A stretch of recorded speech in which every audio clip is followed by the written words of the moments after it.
Zola, a 10-year-old girl who lived with her father in the village of Kilil, was on her way back to fetch some firewood when she heard a faint cry of a young girl. "Please help me. I sprained my ankle," cried Amara.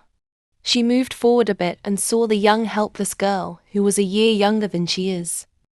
She noticed a broken pot on the floor and realized that she slipped and fell on her way back from the stream. Zola helped Amara home, and her parents were grateful for her kind gesture. When Zola returned home, it was already dark. Her father was furious. "Why are you just coming back by this time?" he said. "I helped an injured girl home." "I'm sorry, father," replied Zola. Zola comes every day to check up on Amara until she became well. Since then, they became best of friends. Zola, with skin like polished ebony and a laugh that could summon the birds. And Amara, whose grace was that of a stalking leopard, and whose eyes held the depth of a moonless night. 12 years passed and they were still inseparable. They had grown up side by side, sharing roasted corn, bathing in the river at dawn and dreaming beneath the same star-filled sky. If Amara laughed, Zola echoed it. If Zola cried, Amara felt the ache. One afternoon, when Amara's mother had traveled, Amara's father slipped, fell and broke his waist.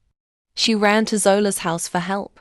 Zola quickly took her to the traditional doctor and begged to help treat her friend's father. Amara had no money with her to pay for the treatment, but Zola told her not to worry. She took money from her savings, paid the traditional doctor until Amara's father was well again. Amara thanked her, but Zola responded with, "What are friends for if we can't assist each other in difficult times?" The elders would say, "Friendship like theirs is a blessing from the ancestors." They shared everything. Their secrets, the water pots they carried to the river. But even the strongest cloth can fray if a single thread of envy is pulled. The thread was pulled the day Kojo arrived. Kojo was a hunter from the northern plains, a man who carried the scent of wood smoke and cedar. He had muscles like the roots of an iroko tree and a voice that hummed like a low drum. He was tall, with a voice like calm thunder and eyes that lingered just long enough to stir curiosity. And soon, his presence became the talk of the village. Women noticed him. Kojo sought a wife, and he spent his days in Kilil presenting gifts of bushmeat and honey. Both girls were smitten, but Kojo's eyes lingered longer on Zola. He loved the way she sang while she worked and the kindness she showed to the village elders. At first, it was harmless. A greeting here, a smile there. Then came longer conversations by the well, soft laughter beneath the mango tree. Zola's heart, innocent and unguarded, began to bloom like the hibiscus after rain. Amara saw it all. At first, she teased her friend. "Ah, Zola, your cheeks are always red these days. Is it the sun? Or Kojo?" They laughed. One evening, she approached Kojo alone. "You and Zola seem close," she said, her tone light but her eyes searching. Kojo smiled politely. "She has a kind heart." "Andy?"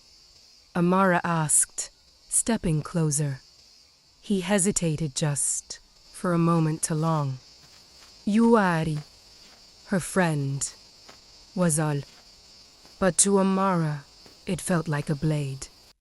Amara, used to being the most pursued maiden in the village, felt a cold stone form in her chest. Every time she saw Kojo hand Zola a wildflower or a choice cut of meat, the stone grew heavier. She began to see Zola not as a sister, but as a shadow blocking her son. Amara stopped sleeping well. She began to whisper to herself at night.